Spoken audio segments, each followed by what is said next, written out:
Kagulat World, mainit na balita ngayong July 20, 2025.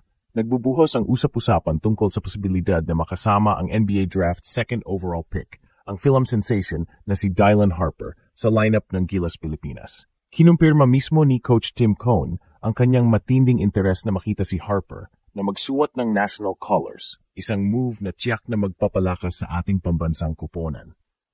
Si Harper, na kinuha ng San Antonio Spurs sa 2025 NBA Draft, ay isang game changer sa court.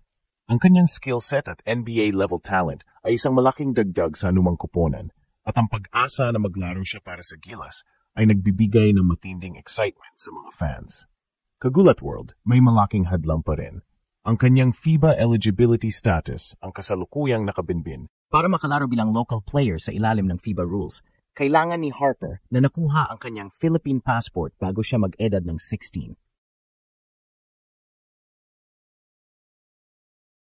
Kung hindi ito ang kaso, siya ay ituturing na naturalized player at sa kasalukuyan, hawak ni Justin Brownlee ang nag-iisang naturalized slot ng Gilas. Habang nagpapadala na raw ng mga feelers ang SBP sa kampo ni Harper, wala pang pinal na desisyon o kumpirmasyon sa kanyang eligibility. Ang kinabukasan ni Dylan Harper sa Gilas ay mananatiling usap-usapan hanggat hindi nalilinaw ang kanyang FIBA status. Manatiling nakatutok para sa mga susunod na update. Kagulat World, matapos ang pagkakapili kay Dylan Harper bilang second overall pick ng San Antonio Spurs sa 2025 NBA Draft, mabilis na umakyat ang kanyang pangalan sa mga diskusyon para sa Gilas Pilipinas. Ang interes ay nagmula mismo kay Coach Tim Cone, ang batikang head coach ng pambansang kuponan. Malinaw ang intensyon ni Coach Tim, ang masamahan ang isang talentadong film na may NBA caliber skills sa lineup ng Gilas na tiyak na magpapataas ng antas ng kuponan. Si Dylan Harper, anak ng NBA legend na si Ron Harper at kanyang Filipina asawa, ay nagpakita na ng kanyang kakayahan. Sa kanyang collegiate career sa Rutgers, nagtala siya ng 19.4 points, 4.6 rebounds, at 4.0 assists per game na nagpatunay sa kanyang versatility bilang isang playmaker at scorer.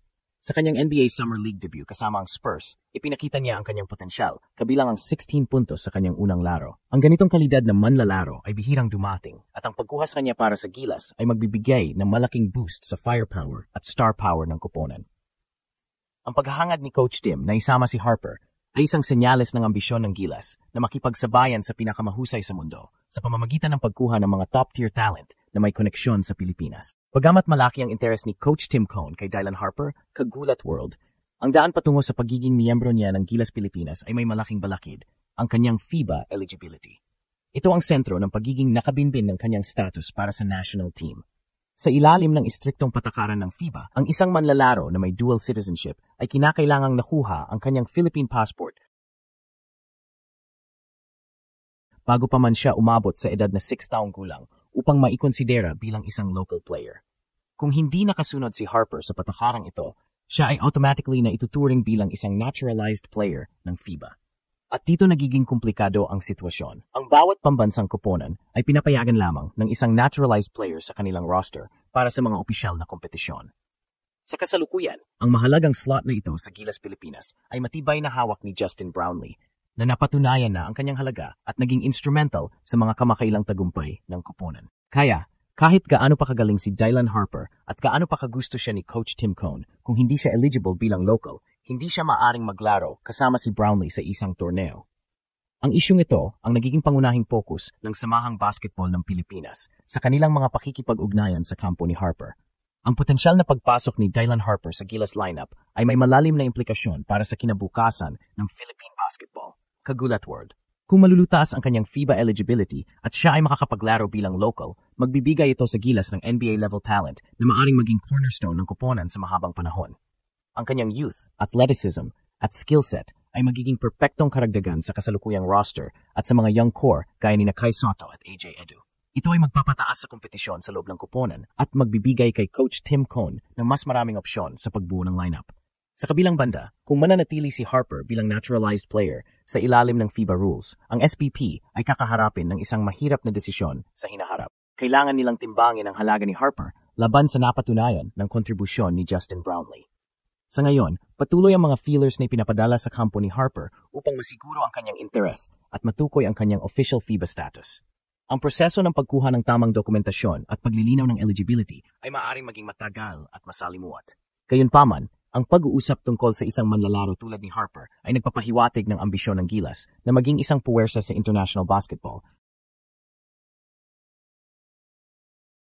na patuloy na naghahanap ng mga paraan upang palakasin ang pambansang koponan.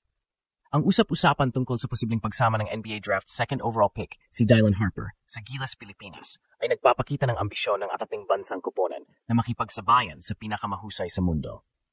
Ang hayagang interes ni Coach Tim Cone na makuha ang serbisyo ni Harper ay isang malinaw na indikasyon ng pagpapahalaga sa kanyang NBA-level na talento at ang potensyal nitong magpataas ng kalidad ng Gilas. Ang pagdating ng isang player na may ganoong caliber ay tiyak na magbibigay ng bagong dimensyon sa ating koponan na lalo pang magpapalakas sa kasalukuyang pool ng mga manlalaro. Gayunpaman, ang kwento ni Dylan Harper at Gilas ay isang malaking halimbawa ng mga komplikadong hamon sa ilalim ng FIBA eligibility rules. Ang pangunahing balakid ay nakasentro sa regulasyon na ang mga dual citizen ay dapat na nakakuha ng kanilang Philippine passport bago sumapit ang edad na 16 para makonsidera bilang isang local player. Kung hindi ito ang kaso ni Harper, siya ay ituturing na naturalized player. Sa sitwasyong ito, haharapin ng Samahang Basketball ng Pilipinas, SBP, ang isang critical na dilema. Pipiliin ba nila si Harper o si Justin Brownlee para sa nag-iisang naturalized player slot sa mga opisyal na kompetisyon? Si Brownlee ay napatunayan na ang kanyang halaga sa Gilas sa maraming okasyon, kabilang ang paghatid ng ginto sa Asian Games. Ang paglutas sa eligibility na ito ay nananatiling pangunahing prioridad. Ang mga ulat na nagpapadala na ng feelers ang SBP sa kampo ni Harper ay nagpapakita ng proactive approach. Ngunit hanggat walang opisyal na kumpirmasyon sa kanyang FIBA status, ang kanyang pagkakasama sa Gilas ay mananatiling isang what-if scenario. Ang proseso ng pagkuha ng mga kinakailangang dokumento at paglilinaw sa eligibility ay maaaring maging matagal at nangangailangan ng masusing legal na pag-aral. Sa kabila ng pagiging abala niya sa pagsisimula ng kanyang NBA career sa San Antonio Spurs, kasama ang maikling pagpapahinga matapos ang Summer League, ang pagpapanatili ng koneksyon sa kanya ay mahalaga. Para sa Gilas Pilipinas, ang pagkakaroon ng isang player na may kakayahan ni Dylan Harper ay magiging game changer na nagbibigay ng flexibility kay Coach Tim Cone sa pagbuo ng lineup at pagpapatupad ng strategic play. Ang kanyang presensya ay magpapataas ng antas ng kompetisyon sa practice at magtutulak sa iba pang players na lalo pang pagbutihin ang kanilang laro. Bagamat ang kanyang agarang availability ay hindi sigurado dahil sa FIBA rules at kanyang NBA commitments, ang pag-asang makita siyang magsuot ng Gilas jersey sa hinaharap ay patuloy na nagpapalakas sa loob ng koponan at sa puso ng mga tagahanga. Sa huli, ang kwento ni Dylan Harper ay sumisimbolo sa patuloy na paghahanap ng Gilas Pilipinas sa mga talentong makapagdadala ng karangalan sa bansa. Habang nakabimbing pa ang kanyang pinal na status, ang interes ni Coach Tim Cone at ang kanyang NBA draft success ay nagpapakita ng isang posibleng kinabukasan na puno ng pag-asa para sa ating pambansang koponan. Patuloy tayong susubaybay sa bawat development dahil ang bawat hakbang patungo sa pagkuha ng mga world-class na talentong Pilipino ay isang hakbang patungo sa ating pangarap sa international basketball.